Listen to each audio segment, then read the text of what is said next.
Eu sou a Bia e hoje é mais um domingo de Tributário Sem Mistério. Vamos lá?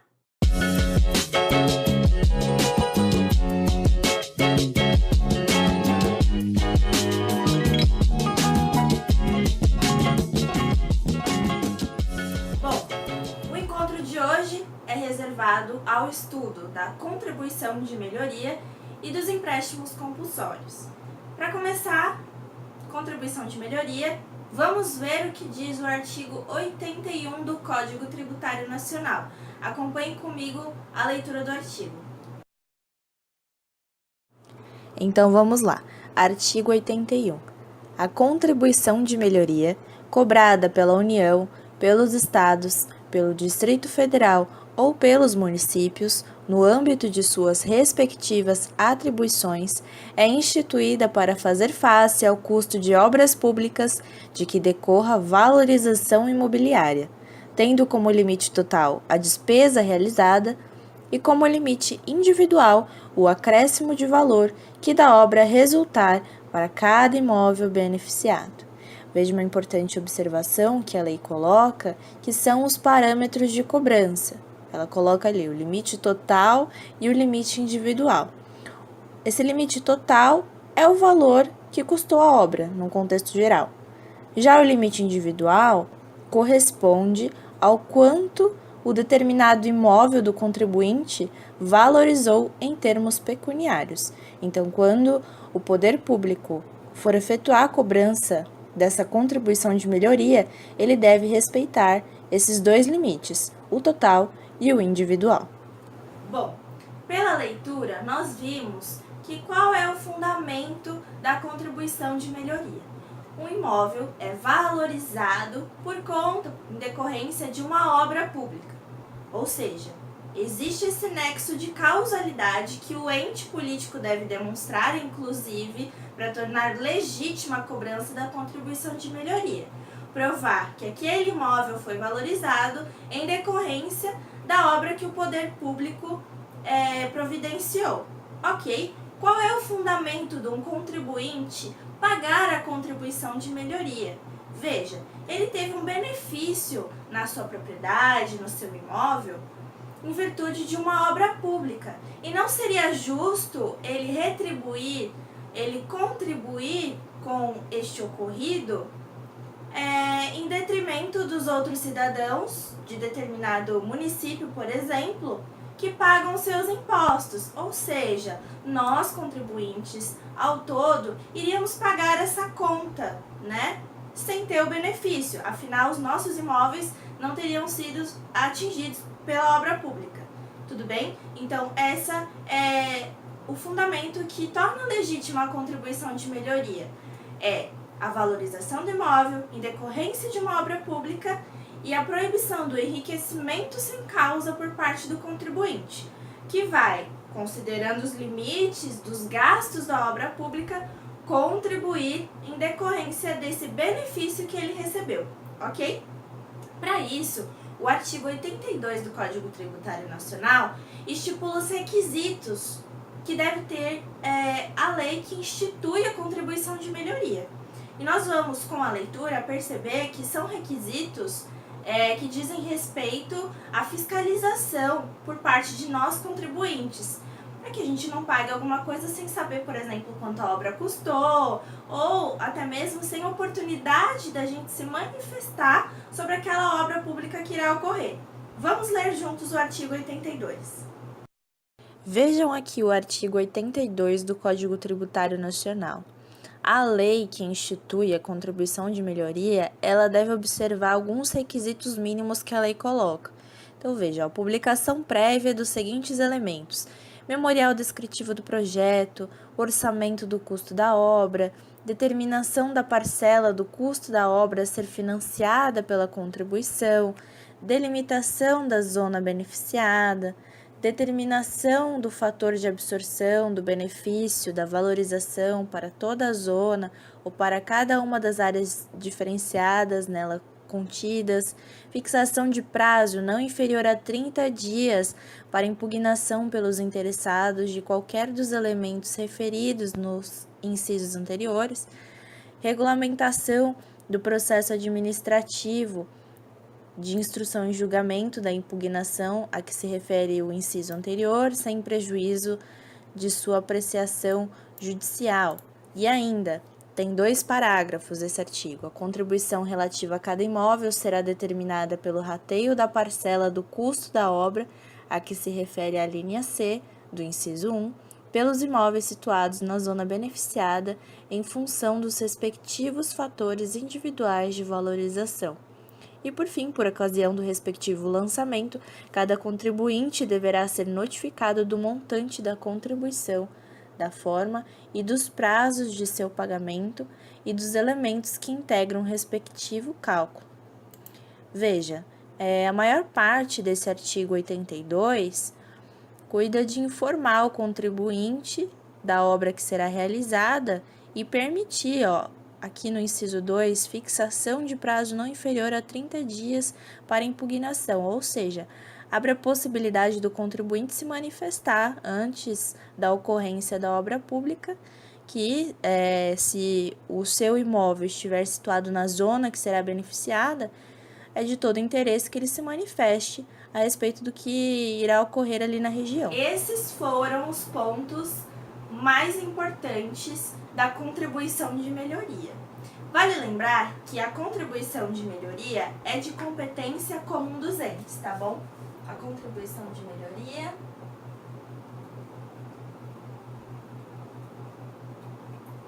qualquer ente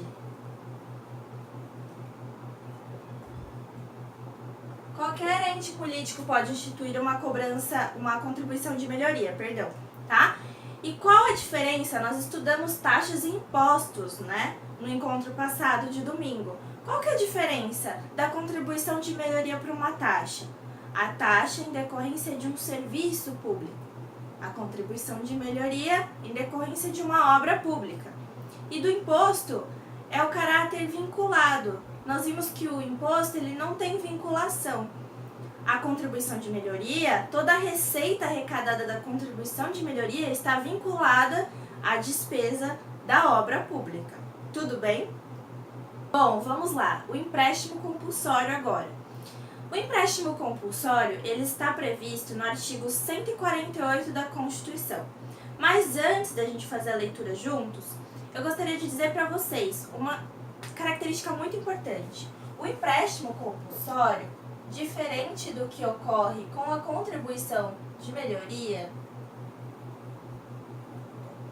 ele tem 2 características. Uma das características mais importantes dele é a necessidade exclusiva de ser instituído pela União e a necessidade exclusiva de ser instituído por uma lei complementar, tá? A contribuição de melhoria pode ser uma lei ordinária, mas o empréstimo compulsório, ele tem essa característica, exclusivo de atribuição da União, a sua instituição, e demanda uma forma especial, que é a lei complementar. Tudo bem? Esse empréstimo compulsório, para que ele serve? É para uma situação de emergência da União, geralmente casos de guerra, calamidade pública. A União institui esse empréstimo compulsório, que como o próprio nome diz, empréstimo, ele tem esse caráter temporário e restituível. Isso significa que a União vai ter que devolver esses valores arrecadados a título de empréstimo compulsório. Vamos fazer a leitura do artigo 148 da Constituição para deixar mais claro o conceito para vocês. Artigo 148 da Constituição.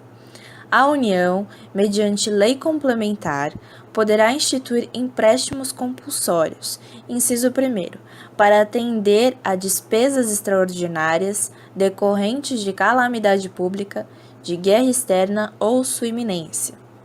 Inciso 2º, no caso de investimento público de caráter urgente e de relevante interesse nacional, observado o disposto no artigo 150, inciso 3º, a linha B, que fala da anterioridade anual, ou seja, no caso desse empréstimo compulsório com relação há um investimento público de caráter urgente de relevante interesse nacional, a cobrança só pode ser feita no próximo exercício financeiro. Tá? E por fim, o parágrafo único. A aplicação dos recursos provenientes de empréstimo compulsório será vinculada à despesa que fundamentou sua instituição. Bom, com a leitura acredito que esclareceu bastante para vocês a finalidade do empréstimo compulsório. Mas vamos fazer algumas observações. A primeira delas, assim como a contribuição de melhoria, o empréstimo compulsório ele é vinculado. Ou seja, toda a receita que é arrecadada para este tributo, essa espécie de tributo, ela está vinculada à despesa que fundamentou a sua instituição. Ou seja, um caso de guerra, de calamidade pública, todo o dinheiro arrecadado de empréstimo a título de empréstimo compulsório será vinculado ao custeio daquela emergência que tornou legítima a cobrança do próprio empréstimo, ok? Nós conversamos domingo passado sobre impostos e taxas, ok? Um dos impostos, o imposto extraordinário, pode ser muito confundido com o empréstimo compulsório. Então vamos tornar bem claro a diferença entre os conceitos de cada um para você não confundir em determinada prova, em determinada questão. Tudo bem? Então vamos lá. Vou colocar aqui o imposto extraordinário e o empréstimo compulsório.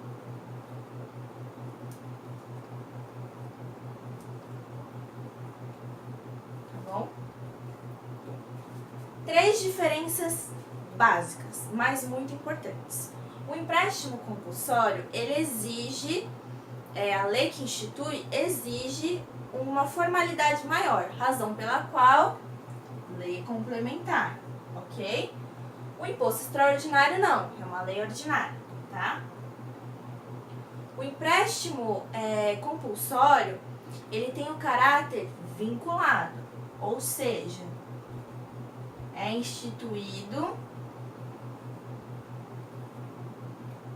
a receita obtida com a arrecadação dessa espécie de tributo está vinculada às despesas que fundamentaram a instituição, tá bom? Empréstimo. O imposto extraordinário não está vinculado à sua receita, tá?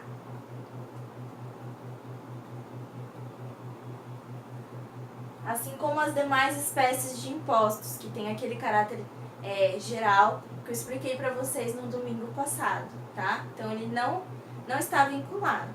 O empréstimo compulsório, como o próprio nome já diz, é um empréstimo, ou seja, é restituível ao contribuinte.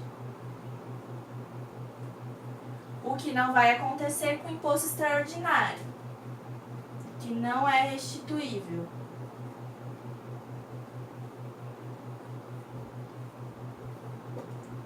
Agora, tem algo em comum entre eles?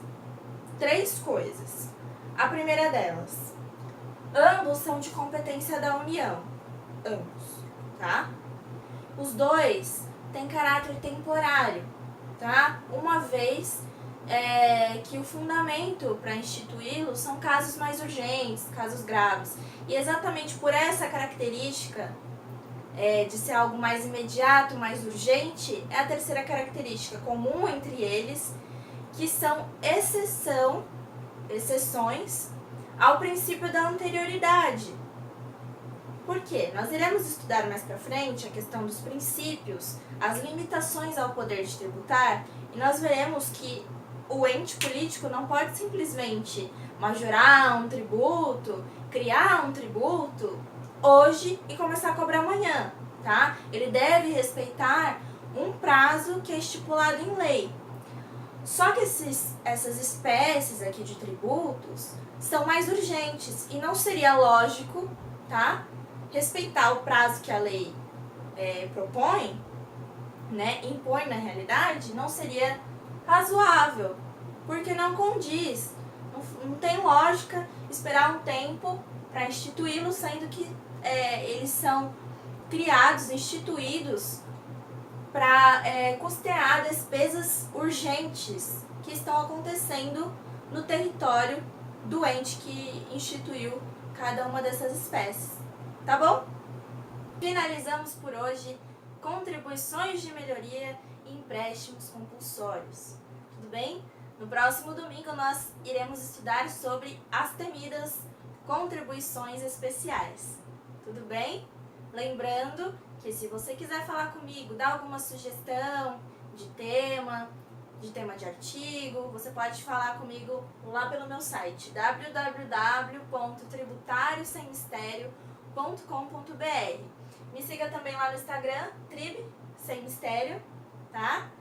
Tá sempre as notificações dos artigos novos e dos vídeos, eu faço lá na página do Instagram, tá bom? Lembrando que todas as terças e quintas tem artigos novos lá no site, tá bom? São temas relacionados ao direito tributário, em que eu explico, faço alguns esquemas, também tem bastante explicação de súmulas do STJ, que é muito importante também para o seu estudo. Tudo bem? Até o próximo domingo. Muito obrigada! E esse foi mais um domingo de muito conteúdo aqui no Tributário Sem Mistério, tá? Hoje nós estudamos sobre as contribuições de melhoria e sobre os empréstimos compulsórios. O domingo que vem está reservado às tão temidas contribuições especiais, tá bom? Vou dedicar um domingo inteiro a elas, devido ser muito conteúdo, tá bom? Lembrando, a página no Instagram, se você tem Instagram, você pode me seguir lá, Trib Sem Mistério, @tribsemmistério, tudo bem? Lá eu aviso quando tem artigo novo, quando eu solto vídeo aqui no canal, tá bom? E lembrando que se você quiser conversar comigo, dar alguma sugestão, você pode acessar o meu site www.tributariossemmistério.com.br e conversar comigo pelo formulário de contato que tem lá no meu site, tá bom? Lembrando que lá no meu site tem questões da primeira fase da OAB em tributário comentadas, explicadinhas, as alternativas, artigos de terças e quintas, tá bom? Explicando alguns pontos da matéria, algumas súmulas do STJ, vale a pena você conferir. Até o próximo domingo e muito obrigada pela companhia.